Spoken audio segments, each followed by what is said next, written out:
Hello, it's Darren here from Living Retired, and today we're going to talk about the top 10 questions everyone has before their first home exchange.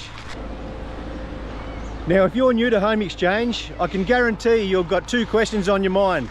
This sounds amazing, and what's the catch? Well, there's no way I'm letting strangers stay in my home, and that's completely normal. And today I'll share what we've actually learned by actually really doing it after 2 years online on home exchange and now over 20 exchanges. Not just theory, but from real experience. So number one, is home exchange really safe? And this is always the first question, and rightly so. The short answer is that it's far safer than most people expect. Home exchange platforms are built around reviews, communication, profiles and trust. You're not dealing with anonymous people. You can see who they are, where they live, and how long they've been on the platform. And you can definitely check all their reviews online and see what other home exchanges have said about them. And here's the thing most people forget. The person staying in your home is also trusting you with their home. That mutual respect on this platform is the reason why it works. That mutual trust changes everything. Number two, do I need a luxury home to do home exchange? You do not need a luxury home. You do not need a big home. You don't need fancy furniture. What matters most is the location, the cleanliness, and the honesty in your listing. Now, the property we use on home exchange is our small apartment in the city of Melbourne. It does have amazing views, which is going to be a major draw card on the listing when they see the views. It's very comfortable. It's only about 50 square meters, or also 500 feet in your part of the world. And it was a little bit run down when we bought it. Michelle painted the place. It looks quite classy. It's very comfortable, but it is only a small apartment. And we get a constant stream of requests for exchanges. So you do not need a show home to make home exchange work for you. There are so many different homes on home exchange. For example, our upcoming UK trip, when we head to Ireland and England, I think we do about 14 exchanges, and the homes vary totally. Some are quite beautiful, some are small apartments, and some other ones are just totally unique properties, and we can't wait to be in them. Living like a local and slowing down and no rush. Number three, what if someone damages my home? This fear alone stops a lot of people doing home exchange before they even start. In reality, damage is extremely rare. People can't afford to do that. It's their reputations at stake. People take good care of your homes because at the end of the day on home exchange, reputation matters, and they won't be long on the platform if they've done anything untoward. And like I said, you can go through their reviews to see what type of person they are well before you have them in your home. Simple as that. You take requests. It's up to you who you let in your home and who you don't. Quite simple. We had an example before Christmas. I went through, we got a request. It was just her and her young son. I looked at about 10 reviews, and a couple of times it kept coming up that they were a little bit hard to communicate with, and that she was a little bit rude. So we quickly just, replied that we couldn't make it work, and we move on. And more to the point, platforms like this, they've got their own safeguards, they've got their own insurance options. But honestly, in our experience, the protection is us people themselves on home exchange. We love using home exchange, so you do the right thing. And that's all I can tell you over the past 2 years. Like I said, over 20 exchanges, and we've got a heap coming up. It's all down to the person and trust and communication. And you get a lot of that out of the way over messaging when you first get a request. Number four, how does home exchange actually work? At its simplest, it simply works like this. You list your home, you browse other homes, and you send or receive requests. You then communicate, agree on some dates, and then you do the exchange. Now, some exchanges are simultaneous, which brings me to question number 5. So question 5 is, do I have to swap at the same time as the other person? Definitely not, and this is a huge relief for most people. You can do non-simultaneous exchanges. You stay in someone's home in one time, and then another time they stay in your place. But it doesn't always have to be like that at all. They can just use guest points.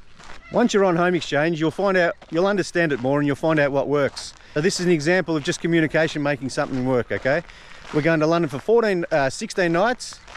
Those people are going to Canada for a similar time, and the people from Canada are going to Europe. We're doing a simultaneous home exchange in one way, but they're not coming to my property, and the Canadians aren't going to London. Just communicate and you find out what works. You make it work to suit everybody.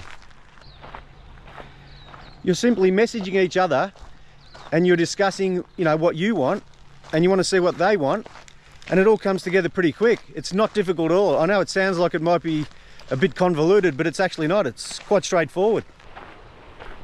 This type of flexibility is why it's perfect for those retired or for those over 50. It's the flexibility just makes dates work and situations work better.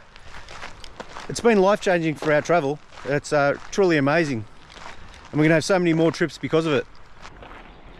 Number 6, what if I don't like their home or their location?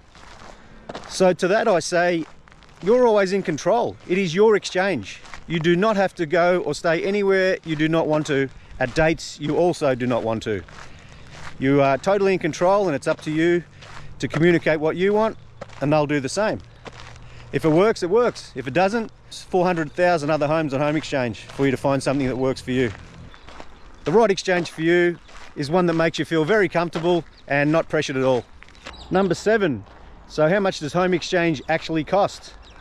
Well, there is an annual membership, and after you've once set up, essentially all your travel after that is free. How good is that? No exorbitant nightly rates if you haven't been there all day. No peak season pricing. Everyone putting the price up on you like Airbnb. And although sometimes there is a small cleaning fee for some of the home exchanges that have to get cleaners in, after the 20 exchanges, we haven't had to pay one small cleaning fee. But that's not a problem. If it's $50 or something like that, and you've been there for a week, does it really matter that you spent, what's that? $7 a day for a cleaning fee? It's just crazy how good this is. And what you'll find by saving all your money in a free accommodation, you'll have more money for adventures out and about every day, and you can have longer stays. Where you might have previously gone away for 14 nights, you can get 28 night stays, You can get even longer than that. It's just, like I said, you just go through people's calendars and you see what's available on there. Do you think they'd rather have one person stay for 28 nights or 4 people stay for 7 nights? I can give you a perfect example. When we go to the UK for 50 nights in July and August, we're looking for someone to stay for about between 4 and 6 weeks, because we don't want to have the trouble of maybe having a number of exchanges over that period. And on our actual listing, we're looking for someone to stay for 30 nights in August. So, it's a perfect time to accumulate another 7,000 points while we're away. That's another 7,000 points that we can use next time when we go away, which is also equivalent to like 30 nights somewhere else in the world. So once you're on home exchange, wherever you live in America or Europe, you have little trips here and there.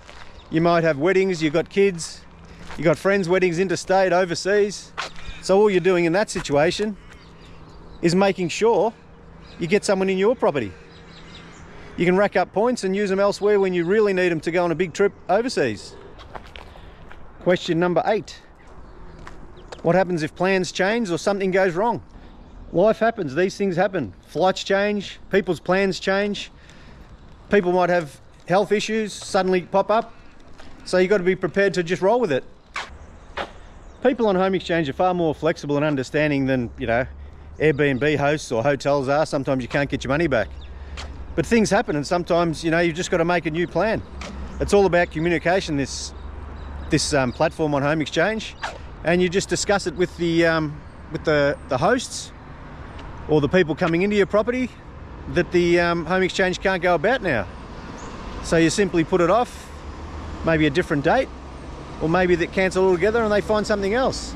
there's no issue. Like I said, there are so many properties on home exchange, it's not going to be an issue.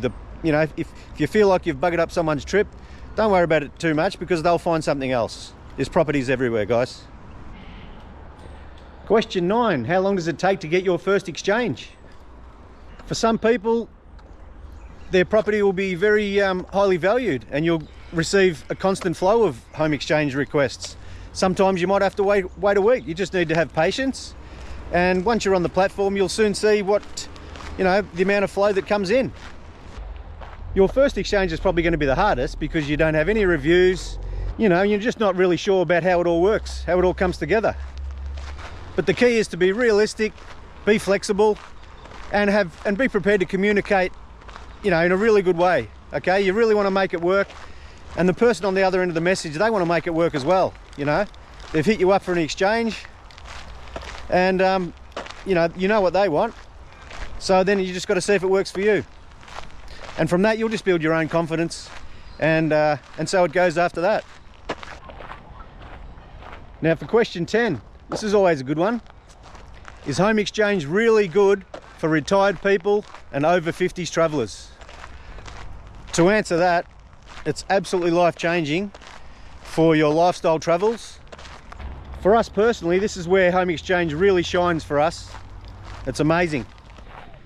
Now, if you're over 50 or retired, you're more flexible, you can travel slower, you can travel in non-peak periods, you can definitely stay longer, and you're simply not forced to rush your holiday. Okay, you're not hotel hopping because you think you've got to be home in 14 nights because you've only got money for 14 nights.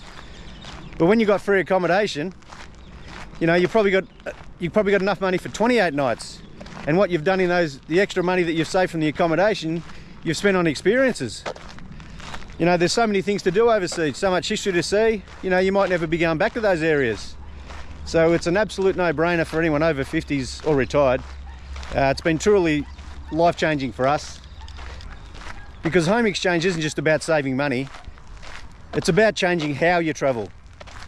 So if you're curious about home exchange, that's totally normal. You're only going to get, like I said, you're only going to get that confidence once you actually start doing it and jump in and build that listing and start receiving requests. The goal isn't just to jump in blindly, it's to understand how it all works, take your time, and decide if home exchange fits your lifestyle. If you found this video helpful, please subscribe, and I'll keep sharing real, honest experiences about traveling the world and how we don't pay for any accommodation. Last minute update, and while making this video this morning, I've just received a request from a family from France, so it looks like we're going to France at some stage. Thanks for watching.